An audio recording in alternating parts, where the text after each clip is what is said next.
कल्याण Bharat ice में आपका स्वागत है। दुनिया में करोड़ों लोगों की मृत्यु जो है वो हृदय रोगों के कारण हो जाती है।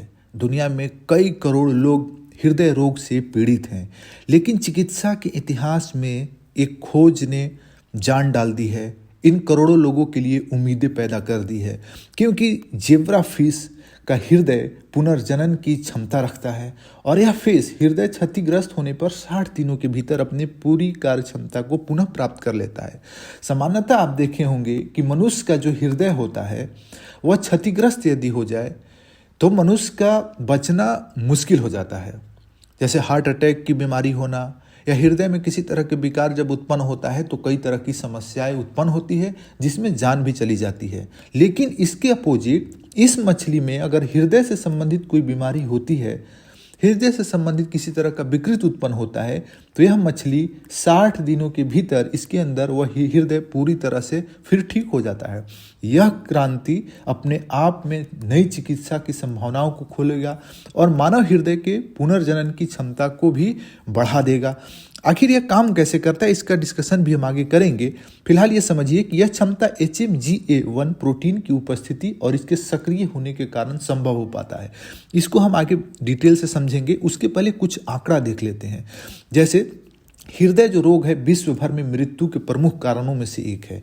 जैसे 1990 में हृदय रोगों से जो वैश्विक स्तर पर 1.24 करोड़ लोगों की मौत हुई थी, 2019 में 1.79 करोड़ लोगों की मौत हुई थी और 2022 में यह बढ़कर 1.98 करोड़ यानी लगभग 2 करोड़ लोगों की मौत हुई।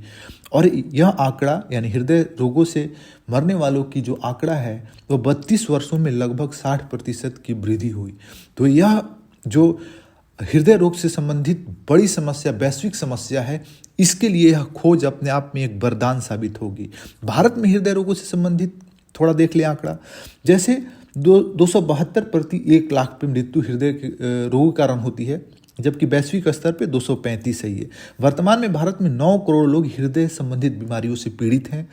वैश्विक मौतों में से 20% भारत में होती है हृदय रोगों से संबंधित।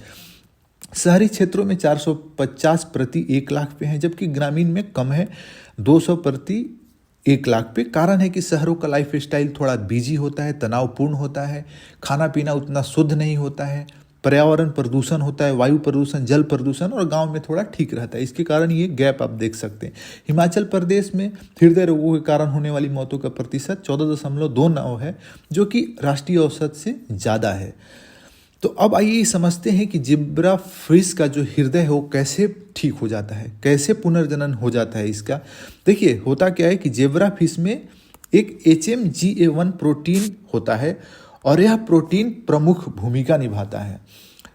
प्रोटीन क्या होता है? देखिए, प्रोटीन कोशिकाओं के कार्यों को जो है ना उसको पूरा करने वाला एक प्रमुख कार्यात्मक अणु आप उसे कह सकते हैं, और कोशिका जो कि जीवन का आधार है। तो ये प्रोटीन का रोल जो है, यह प्रोटीन क्रोमैटिन पर आणविक अवरोधों को हटा देता है। बहुत सामान्य भाषा में समझिए क्या करता है यह प्रोटीन। कौन सा प्रोटीन? HMGA1 प्रोटीन क्रोमैटिन पर आणविक अवरोधों को हटा देता है। क्रोमैटिन क्या है? देखिए, क्रोमैटिन न्यूक्लियस के अंदर DNA और प्रोटीन का एक जटिल रूप है। देखिए होता क्या है ना कि DNA अकेला एक बहुत लंबा होता है और कोशिका में इसे पैक करने के लिए प्रोटीन जैसे हिस्टोन का उपयोग किया जाता है। लेकिन यह पैकिंग जो पूरी होती है, इस पैकिंग को ही हम क्या बोलेंगे? क्रोमैटिन बोलेंगे। क्रोमैटिन बोलेंगे इस पूरी प्रक्रिया को। तो अब होता क्या है कि जब क्रोमैटिन मजबूती से पैक होता है तो जीन निष्क्रिय रहते हैं और HMG1 प्रोटीन इन्हें अनपैक कर क्या कर देता है? इस जीन को सक्रिय कर देता है, जिसके कारण हृदय का पुनर्जनन हो जाता है। इसके कारण जीन पुनः काम करने लगते हैं, क्षतिग्रस्त कोशिकाएं नए हृदयों में विभाजित हो जाती है। कोशिका तो आप जानते हैं, ये जीवन की मूलभूत इकाई है, इसके बारे में तो आप पहले ही जानते होंगे। उसके बाद आप DNA को भी समझ सकते हैं। DNA तो आप जानते ही होंगे, DNA एक आणविक जैसे संरचना है, ठीक है, जो सभी जीवित प्राणियों में आनुवांशिक जेनेटिक जो इन्फॉर्मेशन होता है उसको कलेक्ट करके, उसको संग्रहित करके और प्रसारित करके रखता है। इस डीएनए में होता है। उसके बाद पुनर्जनन की प्रक्रिया, देखिए क्षतिग्रस्त हृदय कोशिकाएं HMGA1 प्रोटीन की सक्रियता के कारण तेजी से विभाजित होकर नई पेशी कोशिकाएं बनाती है। कोशिकाएं क्या होती है ना कि अपने आप को तोड़ के फिर नई नई कोशिकाएं बनती है। तो हृदय में जब क्या हो रहा है कि किसी भी तरह का विकार उत्पन्न हो रहा है तो उसमें जो खराब कोशिकाएं हैं, क्षतिग्रस्त पार्ट है, इसमें क्या हो रहा है कि वो ठीक होने लग रहा है और पूरी तरह से हृदय क्या हो जा रहा है कि ठीक हो जा रहा है। यह प्रक्रिया हृदय रोग को पूर्ण रूप से क्या कर दे रहा है, ठीक कर दे रहा है।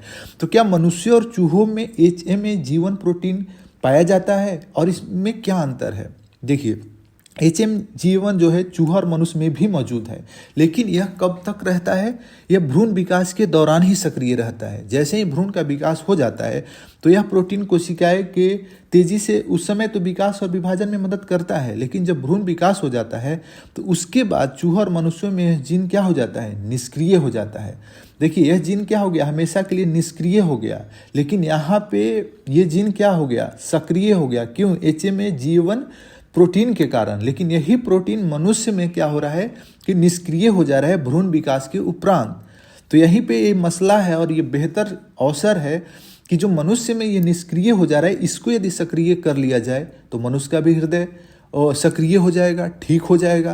किसी भी तरह के जो विकार या समस्या उत्पन्न हो रहा है वो अपने आप को हील कर लेगा, ठीक कर लेगा। और यह ना केवल हृदय में ही होगा, अगर एक शरीर की एक पार्ट में इस समस्या का समाधान हो पा रहा है तो शरीर के अन्य पार्टों में भी हो जाएगा, किडनी में भी हो जाएगा, स्टमक में भी हो जाएगा, अन्य पूरे बॉडी में हो सकता है। बस यह है कि समय के साथ जैसे जैसे शोध होगा समाधान निकलता जाएगा। उसके बाद देखिए कि हृदय कोशिकाओं के पुनर्जनन की क्षमता समाप्त हो जाती है। क्यों? क्योंकि मनुष्य में क्या होता है, ये जीन निष्क्रिय हो जाता है। तो शोध और परीक्षण क्या हुआ है, शोधकर्ताओं ने HMA-GA1 प्रोटीन को क्षतिग्रस्त चूहों के क्या किया, हृदय पे लगा दिया। चूहों पर हम पहले शोध कर लेते हैं, तब उसके बाद मनुष्य पे किया जाता है। इस प्रोटीन ने हृदय पेशी कोशिकाओं को विभाजित और विकसित होने के लिए प्रेरित किया। यही जीन जो कहाँ, इस फीस में जो था, इस जो चूहों में था, उसको क्या किया गया, इस प्रोटीन ने हृदय कोशिकाओं HMG1 प्रोटीन का क्षतिग्रस्त चूहों के हृदय पर लगाया जब गया तो ये क्या किया, हृदय पेशी कोशिकाओं को विभाजित और विकसित होने के लिए प्रेरित कर दिया। अब क्या हुआ, कोशिका विभाजन केवल क्षतिग्रस्त क्षेत्रों में हुआ जहां मरम्मत की आवश्यकता है। जैसा मैंने पहला बताया कि यदि ये पूरा हार्ट है, मान के चलिए ये हम ऐसे ही जस्ट बना रहे हैं और इतना पार्ट में क्षतिग्रस्त हुआ है, तो इस HMA-G1 की प्रोटीन की खासियत देखिए कि ये सिर्फ इसी को ठीक कर रहा है। इसका निगेटिव इम्पैक्ट है इधर नहीं पड़ रहा है, यानी कि जो हृदय सामान्य रूप से अच्छा है उसको एज इट इज रख रहा है और जहाँ जहाँ विकृति उत्पन्न हुई है उसको धीरे धीरे हील कर रहा है। कैसे कर रहा है? कोशिकाओं को ठीक करके, कोशिकाओं को विभाजित करके, नई नई कोशिकाओं को जन्म करके ये पूरे ही प्रोसेस को ठीक कर दे रहा है। यह प्रक्रिया क्या कर रहा है, हृदय की क्षमता में सुधार कर दे रहा है और कोई प्रतिकूल प्रभाव भी नहीं पड़ रहा है। अत्यधिक वृद्धि या हृदय के आकार में असमान वृद्धि भी नहीं देखी गई है। तो यह अपने आप में यह शोध जो है बहुत बड़ी शोध है, बहुत बड़ी उपलब्धि है दुनिया के चिकित्सा के इतिहास में। इस शोध का क्या क्या महत्व है, हृदय रोगों का समाधान इससे होगा। मनुष्य में भी क्या होगा, हृदय कोशिकाओं के पुनर्जन्म को सक्रिय किया जाएगा उस प्रोटीन को फिर से सक्रिय करके। यह शोध जो है हार्ट अटैक के बाद हृदय की मरम्मत के लिए नई चिकित्सा पद्धतियों का विकास कर सकता है।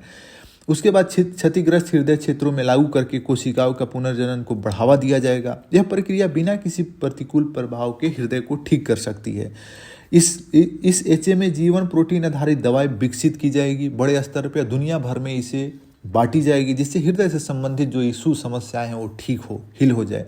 यह एक क्रांतिकारी परिवर्तन है, जैसा कि हमने पहले बताया। चुनौतियां और आगे की राह क्या है, इसमें क्या क्या चुनौतियां हैं फिलहाल। देखिए HMA-G1 जीन वयस्क मनुष्यों में निष्क्रिय रहता है। मैंने बताया जैसा कि भ्रूण विकास के समय यह जीन सक्रिय होता है, ये प्रोटीन, और उस समय मनुष्य के जो भी जो हृदय होता है, जो अन्य पार्ट होता है, उसको डेवलप करता है, लेकिन एक समय के बाद यह निष्क्रिय हो जाता है। तो दोबारा सक्रिय करने के लिए सुरक्षित और प्रभावी तरीकों की आवश्यकता होगी। यह सुनिश्चित करना कि यह उपचार दीर्घकालिक रूप से सुरक्षित और प्रभावी हो। यह ध्यान रखना होगा कि अगर हम प्रेजेंट में इस प्रोटीन को सक्रिय करके हृदय को अच्छा कर रहे हैं तो क्या 5 साल, 10 साल, 20, 50 साल बाद इसके कुछ निगेटिव इम्पैक्ट तो नहीं होंगे? ये भी चीज़ ध्यान में रखना होगा। हृदय कोशिकाओं के पुनर्जनन की पूरी प्रक्रिया को समझने के लिए और अधिक शोध की आवश्यकता है। अभी तक के शोध से तो सकारात्मक उम्मीदें बनी हुई हैं और भविष्य में भी बेहतर उम्मीद होगी। निष्कर्ष क्या है? देखिए, शोध ने हृदय पुनर्जनन के कई क्षेत्र में संभावनाओं को जन्म दे दिया है, क्योंकि इससे मनुष्य के हृदय का जो पुनर्जनन हो जाएगा, मनुष्य के हृदय में विकृति होगी तो अपने आप हील हो जाएगी।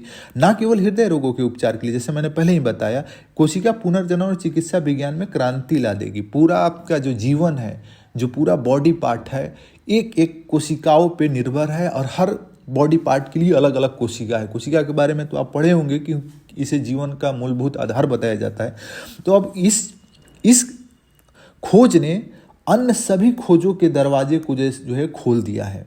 अब मनुष्य अन्य बॉडी के जो भी इशू होते हैं उस पर भी प्रोटीन की खोज की जाएगी, जो वहाँ के इशू को, वहाँ की विकृति को ठीक करे।